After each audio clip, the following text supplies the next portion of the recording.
Welcome to my channel Mission Board, Class 10th. Some important sums for midterm examination. इस video में हम chapter 1, chapter 2 और chapter 3 का important sums को समझेंगे। फर्स्ट सम्स में कहता है 3√2 इज रैशनल और इरेशनल। हिंदी में भी लिखा है 3√2 परिमेय है या अपरिमेय है। जो मिड टर्म का पेपर होगा 80 मार्क्स का, उसमें इसी तरह से सम्स लिखे जाएंगे। तो इसका फर्स्ट का जो सॉल्यूशन है, आप 3√2 आपको गिवन है और हमें बताना है कि यह रैशनल है या इरेशनल, परिमेय है या अपरिमेय। तो आप यहाँ लिख सकते हैं कि 3√2 में √2 इज एन इरेशनल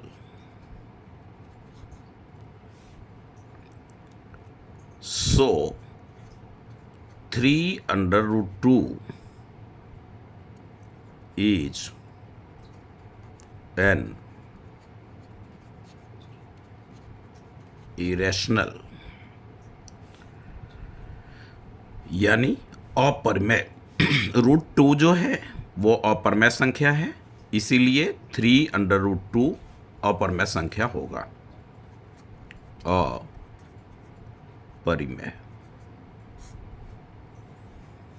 यहाँ पे आप लिखेंगे एक, हिंदी में, हिंदी मीडियम के बच्चे ऐसे लिख लेंगे, अपरिमेय संख्या है, इसलिए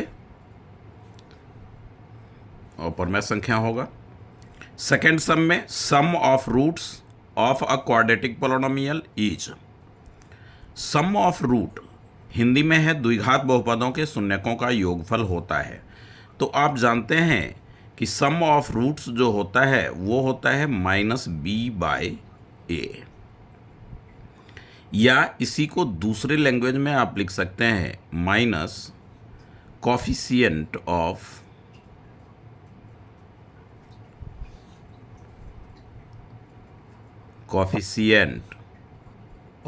x upon coefficient of x²।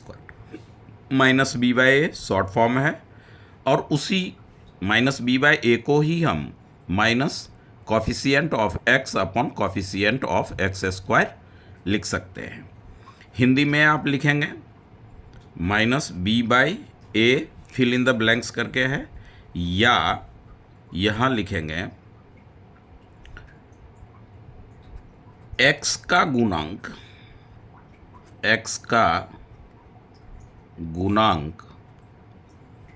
Upon में x² का गुणांक।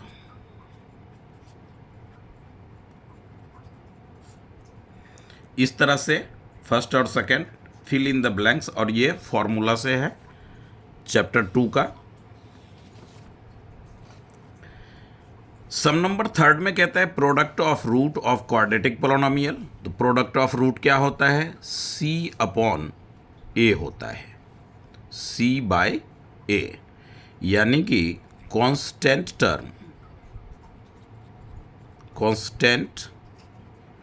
Term upon coefficient of x²। एक द्विघात बहुपदों के शून्यकों का गुणनफल c/a, या दूसरे लैंग्वेज में कांस्टेंट टर्म, अचर राशि इसको बोलते हैं। हिंदी में आप लिखेंगे अचर राशि अपॉन में x² का गुणांक। अब कहते हैं कि x square minus 36 equals to 0। इसका सॉल्व, तो आप लिखेंगे x square equals to 36, right side ले गए, माइनस था तो पॉजिटिव हो गया। अब टेकिंग अंडर रूट, तो एक्स स्क्वायर को आप अंडर रूट कर लें, 36 को भी अंडर रूट कर लें, तो एक्स स्क्वायर का स्क्वायर रूट एक्स हो जाएगा और ये प्लस माइनस 6 हो जाएगा। यानी एक्स का जो वैल्यू आया वो 6 और -6, इस तरह से आंसर होगा। हिंदी मीडियम और इंग्लिश मीडियम ये सेम ही है। Right the coefficient of x, देखें यहाँ एक्स इस जगह पे है, इसका कॉफिशिएंट हो गया -5। 1 मार्क्स का ये क्वेश्चन होगा। यानी हिंदी मीडियम में क्वेश्चन ये लिखा जाएगा, एक्स का गुणांक ज्ञात करें। एक्स का गुणांक लिखिए, तो एक्स का गुणांक आपका हो गया -5। ये हिंदी मीडियम वालों के लिए हो गया। तो इस तरह से ये सेकेंड चैप्टर का सम्स है। सम नंबर 6 में कहता है कि find x and y, 3x + 4y = 10, 2x - 2y = 2। निम्नलिखित समीकरण में x तथा y का मान ज्ञात कीजिए। 3x + 4y = 10, 2x - 2y = 2। दो इस तरह से x और y का हमें वैल्यू निकालना है। इसमें कोई ये नहीं दे रखा है कि आप सब्स्टिट्यूशन मेथड से सॉल्व करें या एलिमिनेशन से, तो आपकी मर्जी, जैसे आपने सॉल्व करना अच्छी तरह से आता है आप वैसे सॉल्व करेंगे। इसका जो है यहाँ पे आप सॉल्यूशन ऐसे लिखें और इस इक्वेशन को एक बार मेंशन करें। 3x + 4y = 10, इक्वेशन फर्स्ट हो गया ये। 2x - 2y = 2, ये सेकेंड इक्वेशन हो गया। अब आपने क्या करना है कि इस सम्स में एलिमिनेशन मेथड अगर हम लगाते हैं तो कॉफिशिएंट, ये जो गुणांक है y का, उसको हमें इक्वेट करना होगा। तो इक्वेट करने के लिए इसको हम क्या करेंगे, 2 से मल्टीप्लाई करेंगे और ऐड लिख देंगे, मतलब मल्टीप्लाई के बाद हम दोनों इक्वेशन को प्लस कर लेंगे। तो फर्स्ट को एज इट इज रखते हैं जैसे है, क्योंकि इसमें कोई प्रोडक्ट हम नहीं कर रहे हैं। 3x + 4y = 10, 2x - 2y = 2x - 2y, तो 2 2 जा 4x, 4y और 2 2 जा 4, ये हमारा कैंसिल हो जाएगा। 7x = 14, x = 14/7, 7 1 जा 7, 7 2 जा, x = 2, x की वैल्यू 2 आ गया। अब हम लिखेंगे putting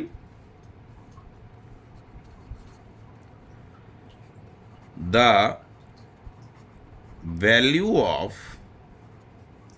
x in equation first या सेकंड, जिसमें आपने रखना है। तो फर्स्ट इक्वेशन हमारा ये है, 3x के जगह हम 2 लेंगे प्लस 4y = 10, 6 3 2 जा 6 प्लस 4y = 10, 4y = 10 - 6, तो आपका क्या होगा ये, y = 4/4 कैंसिल होकर के 1/1 = 1, यानी कि x = 2 एंड y = 1। ये आपका आंसर हुआ इस तरह से। अब हिंदी मीडियम वाले बच्चे यहाँ केवल लिख देंगे 2 से गुणा कर, 2 से गुणा कर जोड़ने पर, इस तरह से लिखेंगे और यहाँ लिखेंगे x का मान फर्स्ट में रखने पर। हो गया पूरा सॉल्यूशन हिंदी मीडियम के लिए भी। तो ये अपना था सम नंबर 6। अब आप सम नंबर 7 देखें। By comparing coefficient ratio check whether equations and consist और इनकंसिस्ट। ये 3rd चैप्टर का सम्स है। गुणांक अनुपातों की तुलना करके, जो मैं बार बार हर एक वीडियो में कहता हूँ, टेबल 3.4 जो सारणी दे रखा है NCERT में, उसको आप अच्छी तरह से ध्यान में रखें। उससे रिलेटेड सम्स पेपरों में रहना ही रहना है, रहेगा ही रहेगा। तो ये आपने इसका सॉल्यूशन हिंदी मीडियम और इंग्लिश मीडियम सेम होगा।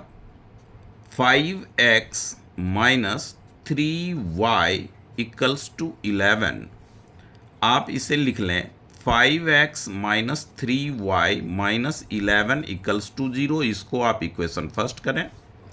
सेकेंड इक्वेशन में लें माइनस 10x प्लस 6y और माइनस 22 है। लेफ्ट साइड आप लाएंगे तो प्लस 22 होगा इक्वल्स टू 0। ये सेकेंड इक्वेशन। अब कहता है कि कंपेयरिंग कोफिशिएंट रेशियो, गुणांकों का अनुपात। तो गुणांक जो है उसे आप लिखें इस तरह से A1 A2। सेकेंड इक्वेशन का जो x का गुणांक होगा वो होगा हमारा A2। B1 y का गुणांक फर्स्ट इक्वेशन में B1, सेकेंड इक्वेशन में y का गुणांक B2, फिर C1 and C2। Constant term जो हमारा फर्स्ट इक्वेशन का है वो, और सेकेंड इक्वेशन का कांस्टेंट टर्म। तो A1 हम लेंगे 5, A2 सेकेंड इक्वेशन में आएंगे, x का गुणांक माइनस 10 है तो माइनस 10 लेंगे। B1 अपना माइनस 3 होगा और सेकेंड इक्वेशन से B2 6 होगा। C1 हमारा माइनस 11 होगा, कांस्टेंट टर्म फर्स्ट इक्वेशन का, कांस्टेंट टर्म सेकेंड इक्वेशन का। अब आप कंपेयर करें तो ये हो गया 5 by minus 10 minus 3 by 6 ratio का कंपेयरिंग, गुणांक का, माइनस 11 बाई 22। इन सबको जब आप सॉल्व करेंगे 5 2 जा 10, 3 2 जा 6, 11 2 जा, तो ये सारे अपना क्या हो जाएगा माइनस 1/2 माइनस 1/2 माइनस 1/2। तो ये क्या हुआ, तीनों वैल्यू इक्वल है। तो जब तीनों इक्वल होता है तो आप क्या लिखते हैं A1 by A2 equals to B1 by B2 equals to C1 by C2। तीनों इक्वल है, इसीलिए ये क्या होगा consist. It is consist. Hindi में इसे हम लिखेंगे संगत। तो ये हमारा प्रूफ हुआ, आंसर है। इस तरह से हमने 7 सम को, और बार बार जो मैं बच्चों को बोलता हूँ, हर एक वीडियो में बोलता हूँ कि आप टेबल 3.4 जो है उसको आप अच्छी तरह से करें। यही है टेबल पॉइंट 3। ये इस तरह से आप, ये इक्वेशन है, इंटरसेक्टिंग होगा तब जब A1 by A2 does not equals to B1 by B2। तीनों इक्वल होगा तो कॉन्सिडेंट ग्राफ पे होगा और इनफाइनाइटली मैनी सॉल्यूशन होगा, और ये कंसिस्टेंट के अंतर्गत आएगा। A1 by A2 equals to B1 by B2 does not equals to C1 by C2। ये लास्ट वाला इक्वल नहीं होगा, तो ग्राफ पे पैरेलल लाइंस होंगे, और ये जो आएगा ये इनकंसिस्टेंट में आएगा। इसी को आपने डिपेंडेंट वैल्यू के लिए ये लेना है। डिपेंडेंट वैल्यू भी एक न्यू वर्ड पूछा जाता है, इसमें टर्म्स ऑफ कंडीशन है। तो इस तरह से जो है आप NCERT को अच्छी तरह से करें। अब ये जो सम्स था वो 7th सम अपना था।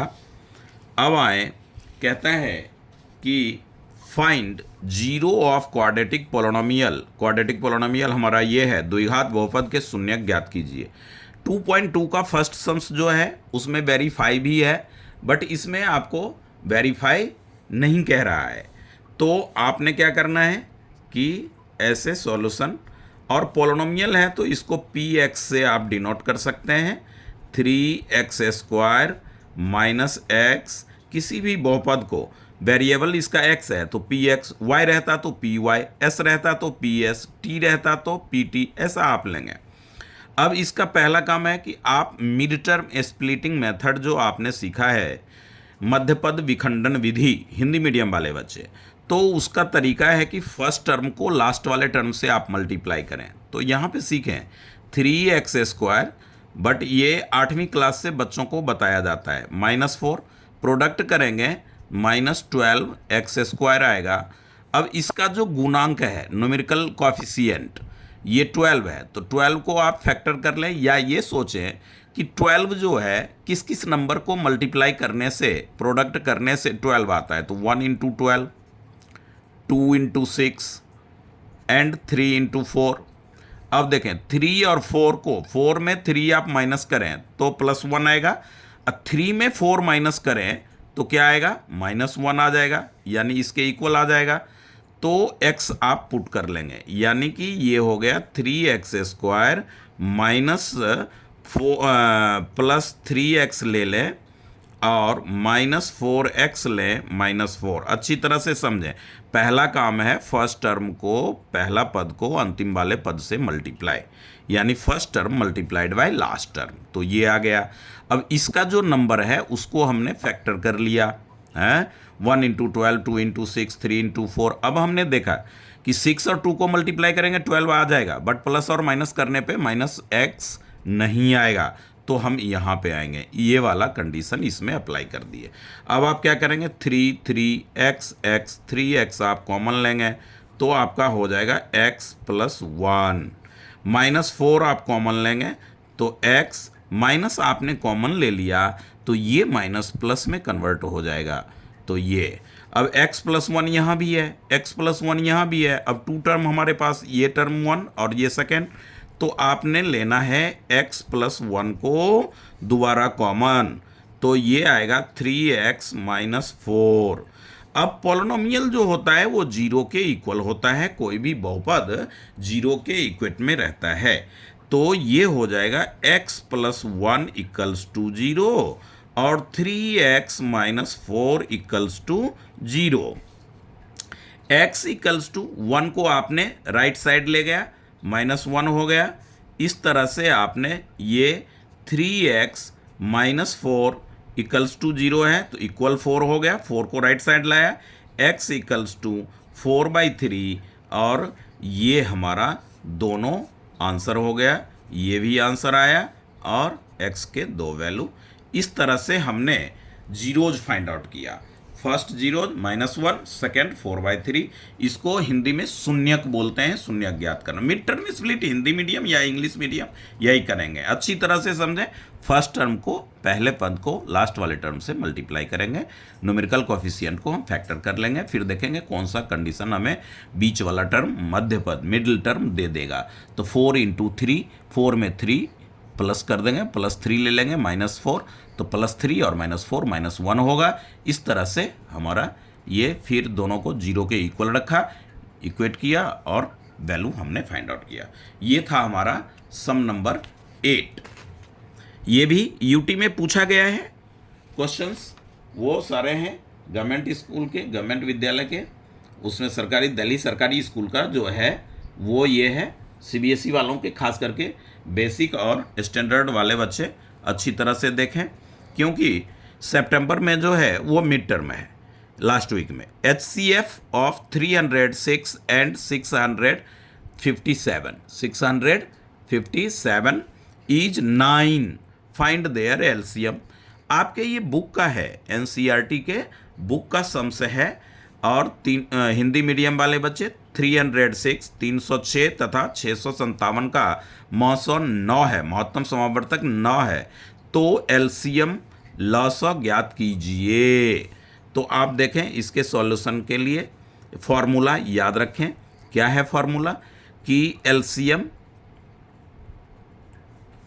हिंदी में आपने लॉसा लिखना है, ये हो जाएगा first number multiply second number, या कोई बच्चा लिखेगा संख्याओं का गुणनफल, वो भी ठीक है। प्रोडक्ट ऑफ नंबर्स, वो भी ठीक है। अपॉन HCF, तो ये हो गया हमारा फर्स्ट नंबर है 306 इंटू 657 बाय में 9 काटें। 9 7 जा 63 और 9 3 जा 27। 306 इंटू 73।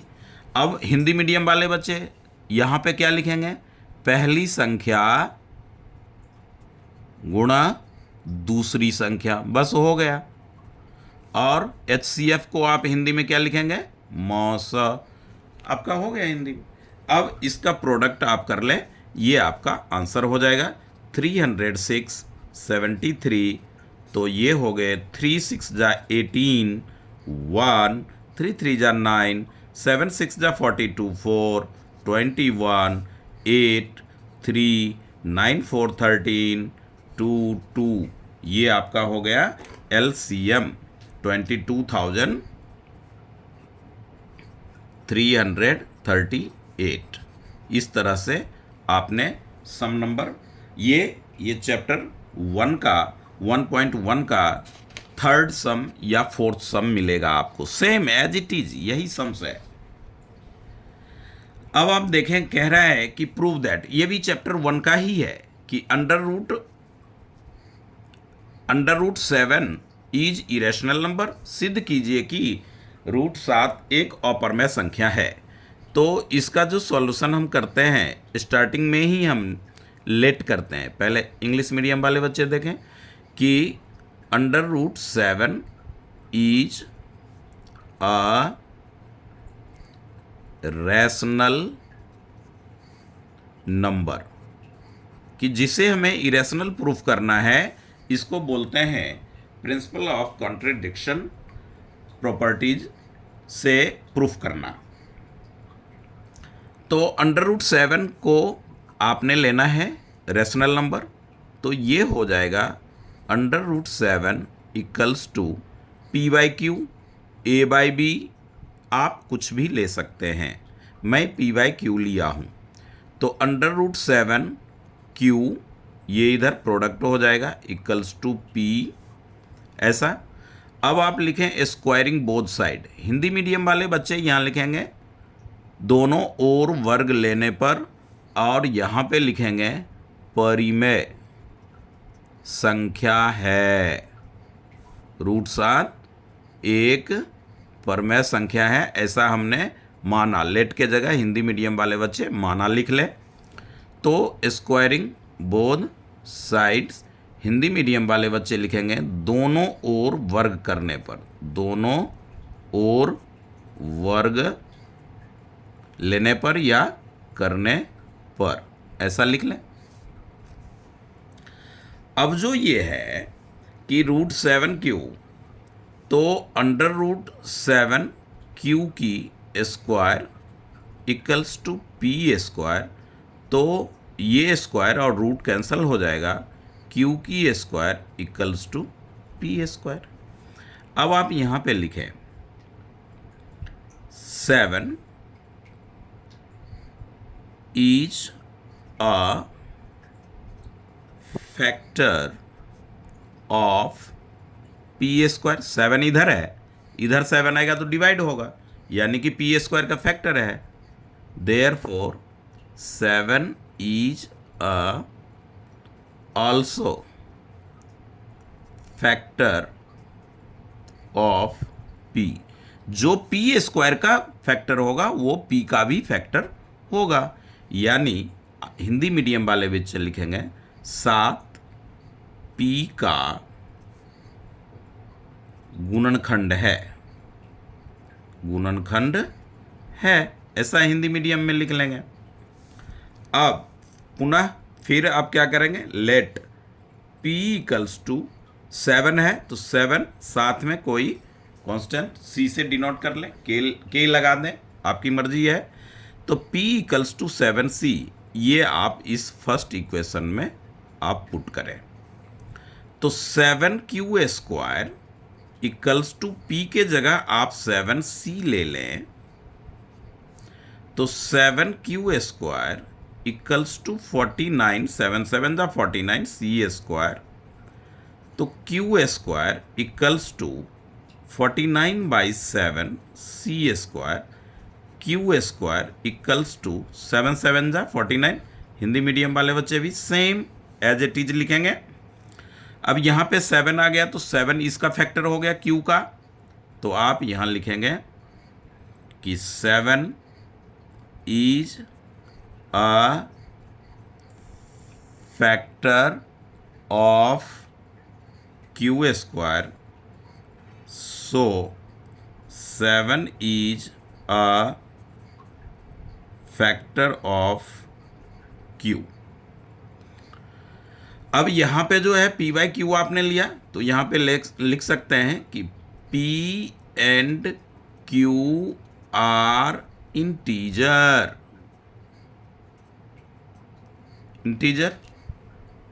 इस तरह से।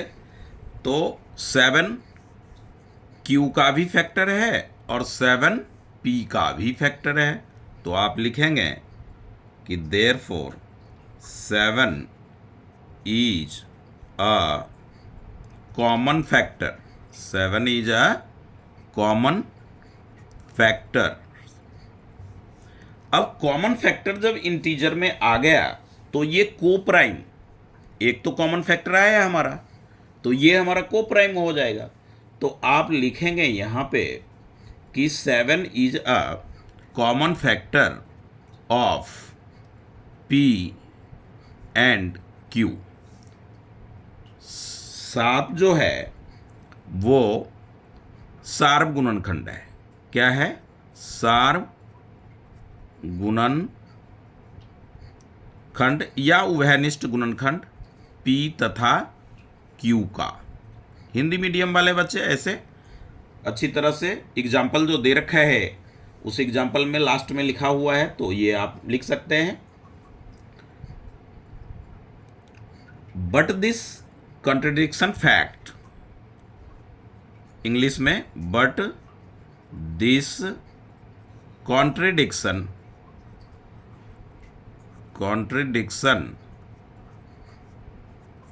फैक्ट किसके लिए? √7 के लिए। इज रैशनल हमने लिया था, तो √7 के लिए क्या आ गया? ये कॉन्ट्रडिक्शन हो गया। दिस कॉन्ट्रडिक्शन हैज इराइजन, लास्ट वाली लाइन ये होना ही चाहिए। दिस कॉन्ट्रडिक्शन हैज अराइजन, ये लर्न होना चाहिए हर एक स्टूडेंट को। किसी भी एग्जाम में ये सम्स रहेगा ही रहेगा, arisen, because of our incorrect assumption, यानी हमने जो गलती माना उसका ये परिणाम है। Our incorrect assumption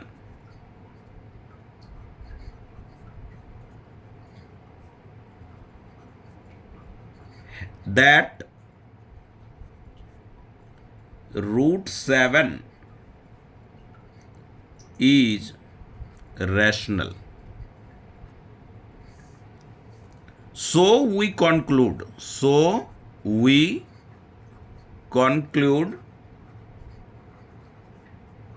that √7 is irrational। Hindi medium वाले बच्चे क्या लिखेंगे कि 7 सार्व गुणनखंड p तथा q का है, इसलिए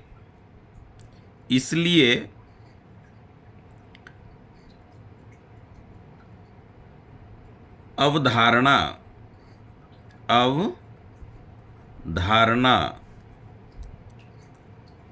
विरोधाभास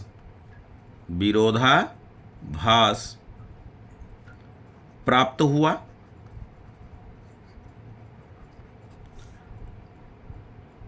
अतः ये सार्वंतर लिखने के बाद हिंदी मीडियम वाले बच्चे ये अतः √7 एक अपरिमेय संख्या है, अपरिमेय संख्या है। इस तरह से इसमें मैंने केस बेस्ड और एसर्शन का इस यूटी वाले क्वेश्चन पेपर में नहीं था, तो इसलिए ये सम्स नहीं है, जबकि एसर्शन, रीजन और केस बेस्ड इसका मैं अलग से एक वीडियो दूंगा चैप्टर वाइज, उसी में से पेपर में आपको देखने को मिल जाएंगे। तो जो फॉर्मूला है, इसमें फॉर्मूला का सम्स था फर्स्ट और सेकंड। तो इस तरह से ये जो 20 मार्क्स का यूटी दिल्ली में हुआ है वो उसका सॉल्यूशन है, क्वेश्चन पेपर का सॉल्यूशन है। सम्स को अच्छी तरह से लिखें और समझें, इसी को आप अभ्यास भी करें, प्रैक्टिस करें। और आपने अगर ये सम्स समझ में आ रहा है तो अपने फ्रेंड को ज़रूर शेयर करें। सितंबर में मिड टर्म में बहुत हेल्प मिलने वाला है। और भी अदर एक्सरसाइज चैप्टर्स के उसमें वीडियोज मैं देता रहूँगा। तो इस तरह से इसे अच्छी तरह से प्रैक्टिस करें, फॉर्मूला को लर्न करें, ये बहुत ज़रूरी है। टेबल 3.4 भी मोस्ट इम्पॉर्टेंट है। तो यदि आपको समझ में आए तो लाइक, शेयर, सब्सक्राइब करें, ताकि प्री बोर्ड या बोर्ड तक जो है रेगुलरली नए टॉपिक पे न्यू एक्सरसाइज का न्यू सम्स आप तक पहुंचता रहे। Okay, thank you.